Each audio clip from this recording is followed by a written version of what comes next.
Meus irmãos, a paz do Senhor Jesus para todos. Vamos prosseguir com o estudo que estamos fazendo nesse terceiro trimestre de 2021 sobre como triunfar nas batalhas e adversidades da vida, né? Esse está sendo o tema da revista Betel Dominical nesse trimestre. E na última lição, a de número 7, nós estudamos sobre uma das armas poderosas em Deus, que é a oração. E hoje nós estaremos conhecendo, nessa que é a lição de número 8, mais algumas armas, né? Todas espirituais, uma vez que nossa luta não é contra carne nem sangue, né? Mas espiritual. E assim como a oração, todas essas armas que nós vamos estudar hoje somente são poderosas em Deus, tá bom? Só pela graça de Deus, nada por méritos humanos. O texto de referência para hoje não poderia ser outro senão Efésios capítulo 6, versículos do 13 ao 17, né? Já que nele está um arsenal espiritual de toda a armadura de Deus para o cristão, tá bom? Olha o que diz aí no texto de referência dessa lição. Você acompanhe na sua revista. Se você não tem revista, você pode acompanhar na sua Bíblia, o versículo 13. Portanto, tomai toda a armadura de Deus para que possais resistir no dia mau, e havendo feito tudo, ficar firmes. Estai, pois, firmes, tendo cingidos os vossos lombos com a verdade e vestida a couraça da justiça, e calçados os pés na preparação do evangelho da paz, tomando sobretudo o escudo da fé, com o qual podereis apagar todos os dardos inflamados do maligno. Tomai também o capacete da salvação e a espada do Espírito, que é a palavra de Deus. Irmãos, se você montar na sua mente aí uma figura disso que está escrito aqui, né, nesse texto e na Bíblia, não vai ficar muito longe dessa foto, né? E a foto ilustrativa dessa lição, ela também mostra uma batalha entre os soldados, não é isso? Isso porque o Espírito Santo usa muito o sentido figurado para comparar a vida espiritual com uma guerra. No Salmo 46, versículo 7, diz que Deus é o Senhor dos exércitos, né? O seu povo são os soldados, né? Como diz Paulo a Timóteo, sofre as aflições como bom soldado de Jesus Cristo, entre vários outros textos, né? Que Deus compara a vida espiritual com uma guerra. E numa guerra há várias batalhas, né? Na vida espiritual não é diferente. E às vezes nós perdemos uma ou outra batalha, às vezes porque não usamos adequadamente essas armas espirituais que Deus nos tem dado, por negligenciarmos elas, né? Porque para usar adequadamente, irmãos, qualquer tipo de arma, né, é necessário um preparo, né? Como diz aí na verdade aplicada. E preparo só é adquirido praticando, treinando, né? Mas o fato é que perder uma batalha não significa perder a guerra, né? Assim como um capítulo ruim da nossa vida não é o final da história, né? Não é motivo para desespero. Como dizem por aí, né? A guerra só termina quando acaba, né? Quando acaba o nosso tempo nesse campo de guerra chamado vida, né? E até lá o Senhor ele nos fortalece com a força do seu poder, como diz aí o texto áureo da lição. Irmãos, o Senhor ele nos fortalece com a sua graça na nossa fraqueza, né? Então, não é porque nós merecemos, né? Justamente para que ninguém se glorie, né? Então é tudo pela graça e misericórdia de Deus. Os três objetivos a serem alcançados hoje são apresentar os inimigos do crente, né? E crente tem inimigos, né? Crente não é da paz, nós vamos ver isso, tá? O segundo é descrever os equipamentos da armadura espiritual. Já vimos no texto de referência, né, esses equipamentos, mas nós vamos conhecê-los melhor durante a lição. E esse também será o terceiro objetivo de hoje, aprender sobre as armas espirituais. Então, sem perda de tempo, vamos para o tópico 1, que fala sobre os antagonistas, né, do cristão, ou seja, os opositores, os inimigos do crente, né? Se você pensou que inimigo é aquele chefe cri-cri, né, que vive te dando bronca no serviço, errou, tá? Não é nada disso. Muito menos sua sogra, seus cunhados, seus familiares, seus parentes, né? Nada disso, né? Quando Jesus disse que os inimigos do homem serão os seus familiares, é porque esses familiares, muitas vezes são influenciados, né, para perseguir aquele que se converte ao Senhor Jesus, né? Por isso que Jesus diz que nós devemos amar os nossos inimigos, orar pelos que nos maltratam e nos perseguem, né? Para que Deus não lhes impute esse pecado, como Estevão orou ao ser apedrejado, né?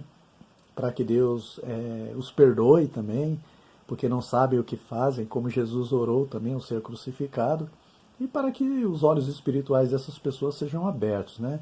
Como Ananias orou em favor de Saulo, tá? Então, quem são esses antagonistas dos cristãos, né? No versículo anterior a esse texto de referência, né, o versículo 12, Paulo revela, através do Espírito Santo, né? São os principados, as potestades, as hostes espirituais da maldade nos lugares celestiais, né? Embora Cristo tenha vencido, né, toda a autoridade espiritual demoníaca, né, e nos libertado da escravidão do pecado, as forças do mal continuam a ameaçar o cristão, né, porque eles ainda não foram lançados no lago de fogo, né? Isso se dará lá no juízo final, depois do milênio. Então, por enquanto, eles estão ao nosso redor, né, liberados pelo diabo, como diz aí o item 1.1, né? O diabo, nosso adversário, ele anda em derredor, né, bramando como leão e buscando a quem possa tragar.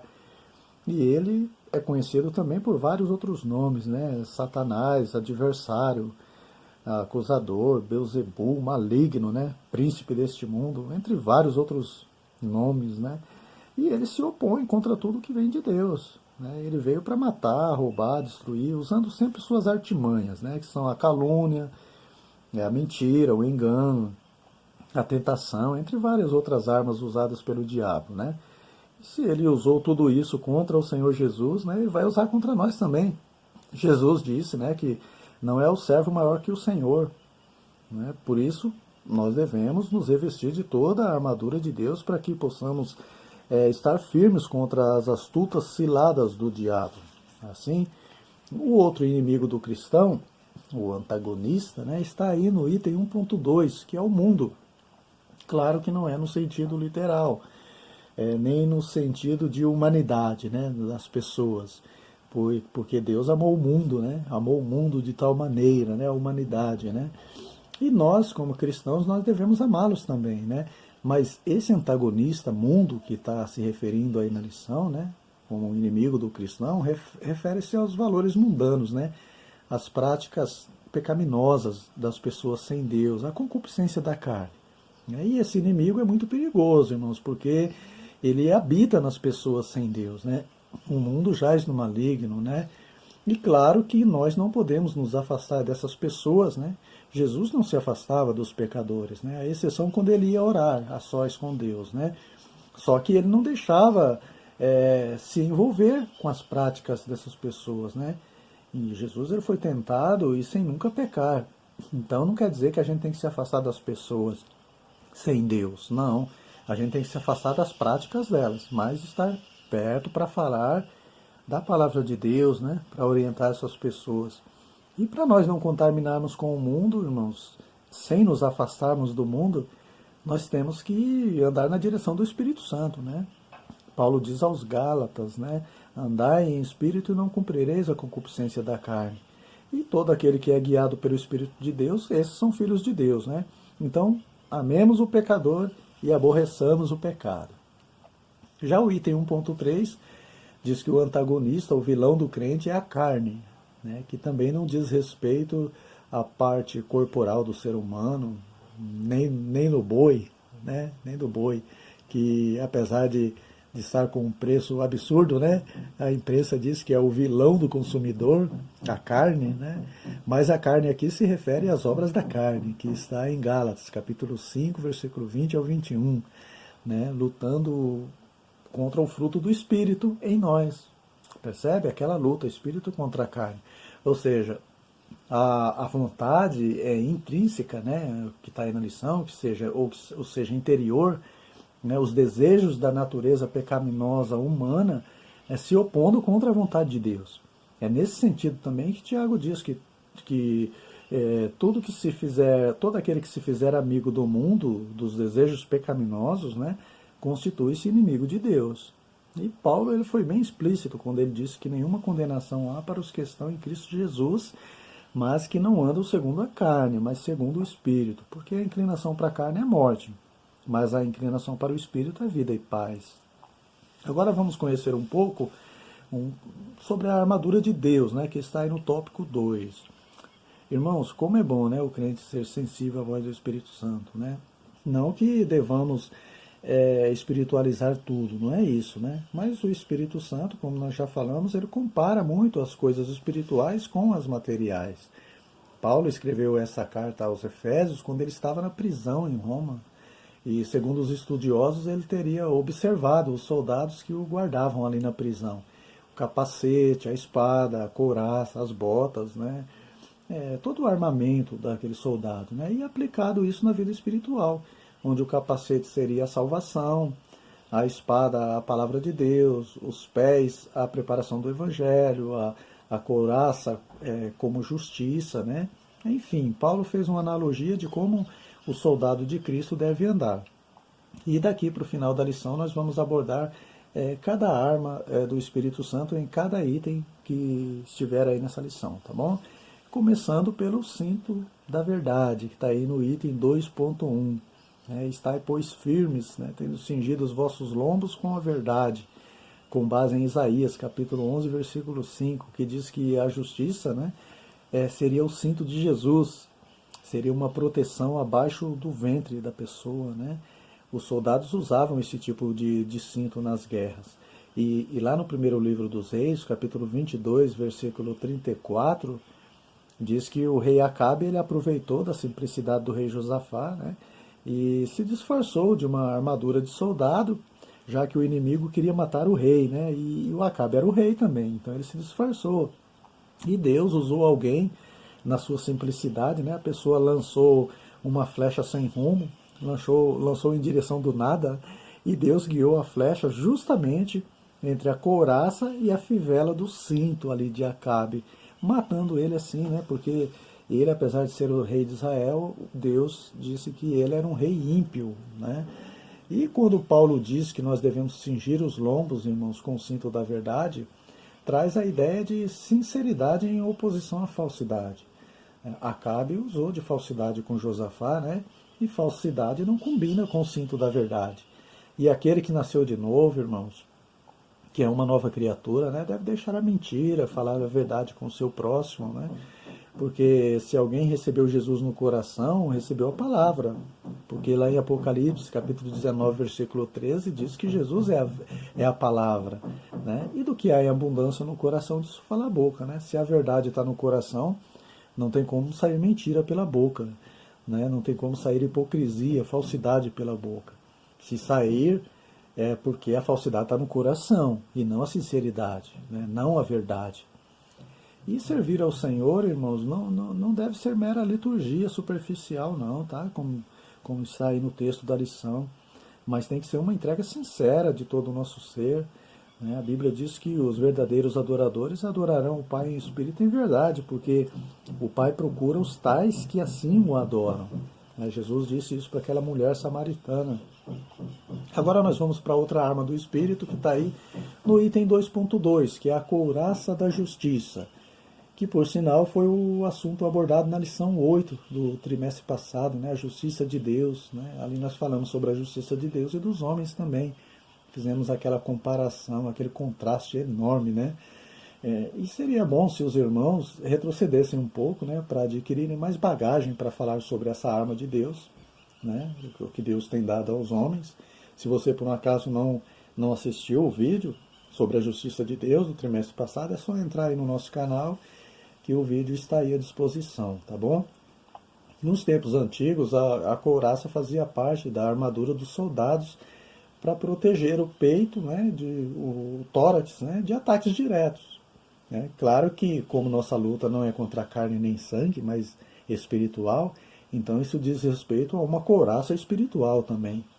O Saul, interessante, né, que ele colocou uma couraça em Davi para lutar contra o gigante Golias e o Davi não conseguia nem andar, Então ele tirou tudo aquilo, né? Pegou aquela funda, né? Aquele pano com 5 pedras e foi, né? E disse para o gigante: hoje o Senhor te entregará nas minhas mãos e toda a congregação vai saber que o Senhor não salva com espada, nem com lança, porque do Senhor é a guerra. Perceberam, irmãos? Nossa peleja é do Senhor. Lá no segundo livro de Crônicas, capítulo 20, versículo 15 e 17, naquela guerra entre Josafá e Senaqueribe, né, Deus disse: olha, Josafá, nessa peleja vocês não terão que pelejar, né? A peleja não é nossa, né? A peleja é do Senhor. E a justiça, irmãos, é a couraça do crente. Ele anda de peito aberto, né? Sem medo de ser atingido pelos dardos da calúnia, da difamação. O crente que usa a couraça da justiça, ele anda de cabeça erguida. O José usou a couraça da justiça contra as calúnias da mulher de Potifar. O José era íntegro, né? Ele era justo diante de Deus e dos homens. Os irmãos já ouviram aquele ditado: quem não deve não teme? Né? Pois é, né? Cedo ou tarde, irmãos, ou melhor, no tempo certo, né? No tempo de Deus, a verdade vem à tona.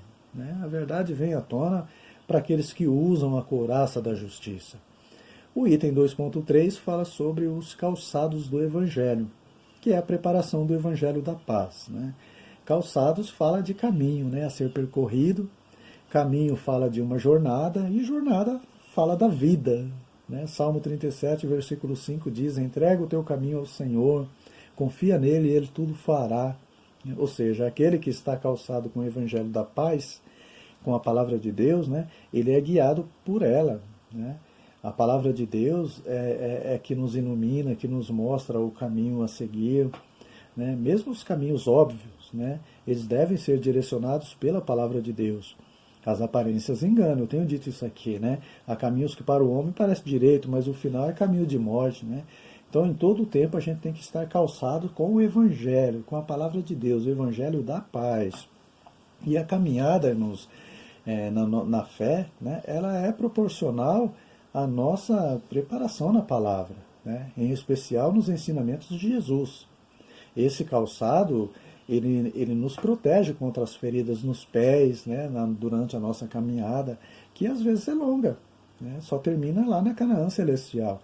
Então, os sapatos, ele tem que ser de primeira qualidade, né? O calçado, os paralelos, eles não vão longe, né? São anátemas, né?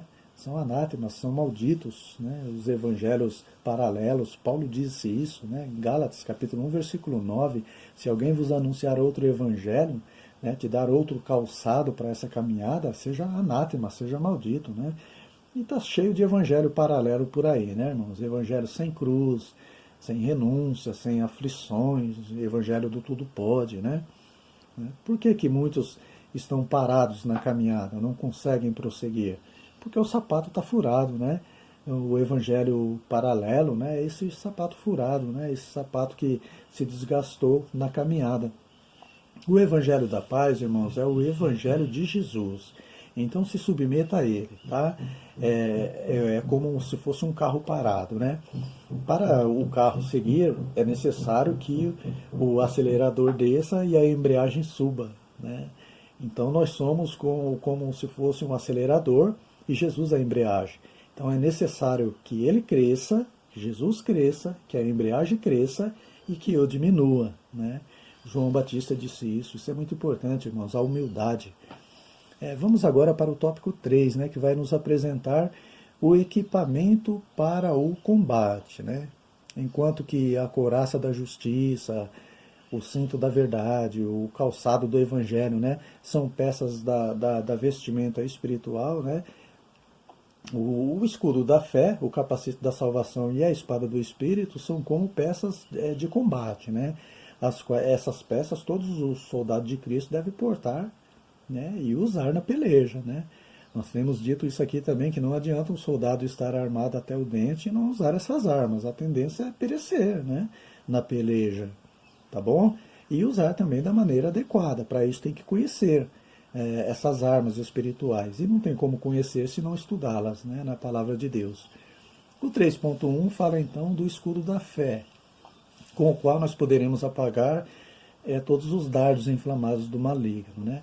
Na antiguidade, os escudos eram de bronze, né? Coberto com metal precioso, né? Para o soldado se proteger da saraivada de flechas, né? Diz aí a lição também isso, né? Eles prosseguiam, eles avançavam, né? Sem sofrer ferimentos e sem ninguém morrer, né? Sem dar baixa ali na turma, né? Nos guerreiros ali.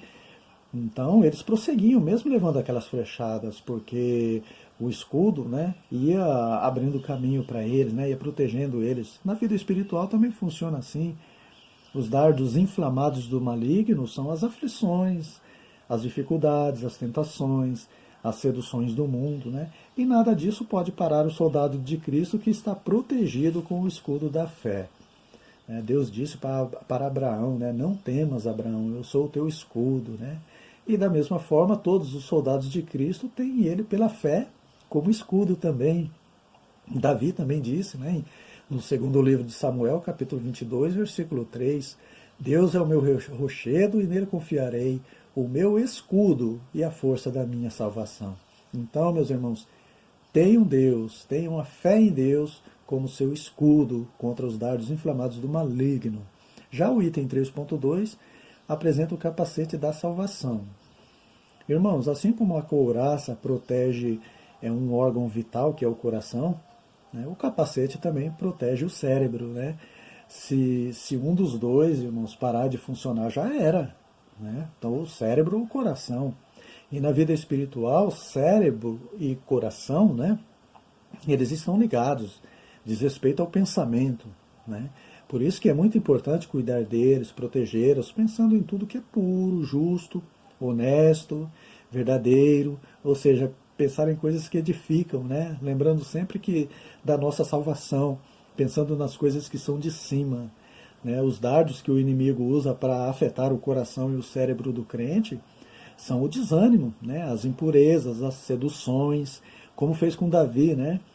Que estava sem capacete, né? Com a mente desocupada, e o diabo lançou o dardo e ele pecou com Batseba, né? E quase morreu, irmãos, quase morreu. Ficou na UTI espiritual, né? Mas Deus deu vida ainda para Davi porque houve um arrependimento sincero. Mas a gente não pode andar, irmãos, sem capacete, com a mente desocupada. Por último, 3.3 fala sobre a espada do Espírito, que é a palavra de Deus. Irmãos, espiritualmente, toda essa armadura que nós citamos anterior depende dessa arma, né? A espada do Espírito. Porque o cinto da verdade é baseado na verdade, que é a palavra de Deus. Né? A couraça da justiça é baseada também na palavra também. Né? Porque somente o justo viverá pela fé. Né? Pela fé na palavra de Deus. Percebe? O escudo da fé também. A fé vem pelo ouvir a palavra de Deus. O calçado do Evangelho também é o calçado da palavra de Deus. Né? E o capacete da salvação é a alegria da esperança que nós temos, né? Que a espada do Espírito nos garante contra todo o desânimo espiritual, irmãos. É a esperança da salvação. Em nenhum outro há salvação, né? Em nenhum outro nome há dado entre os homens pelo qual devamos ser salvos. E o nome pelo qual Jesus se chama, nós já falamos, é a palavra de Deus, é a espada do Espírito. Então nós temos essa esperança também, né? O capacete da salvação. Percebe, irmãos? Então, meus irmãos, como diz aí o item, né? Façamos o uso correto da espada do Espírito, né? É ela que separa o falso ensino do verdadeiro, né? As heresias, né? Da palavra real, a palavra verdadeira de Deus, né? Então não se deixe levar por quaisquer ventos de doutrina. Vamos ser prudentes, né? Como os bereanos que consultavam tudo que Paulo dizia nas Escrituras, né? E olha que era o apóstolo Paulo, né? Alguém de testemunho, né? Mas mesmo assim tem que conferir, irmãos. O conhecimento que as Escrituras transmitem, né? A espada do Espírito, não deve ficar na cabeceira da cama, na estante ou debaixo do braço, mas no nosso coração. Amém, meus irmãos? Então, que Deus abençoe a todos. Por motivo de força maior, eu não vou poder dar continuidade nos estudos dessa revista, tá bom? E Deus sabe todas as coisas, Mas eu agradeço a você que nos acompanhou em todos os estudos, em todas essas lições, tá bom? Continue sempre com esse apetite, né, espiritual. Agradeço por você que se inscreveu no nosso canal, mais de 500 pessoas, né? Eu louvo a Deus pela vida de vocês, por vocês que nos incentivaram em todo momento, né? Mas que Deus abençoe e quem sabe, né? Numa outra oportunidade, se Deus nos preparar, nós estaremos de volta, amém? Deus abençoe a todos, fiquem na paz do Senhor Jesus.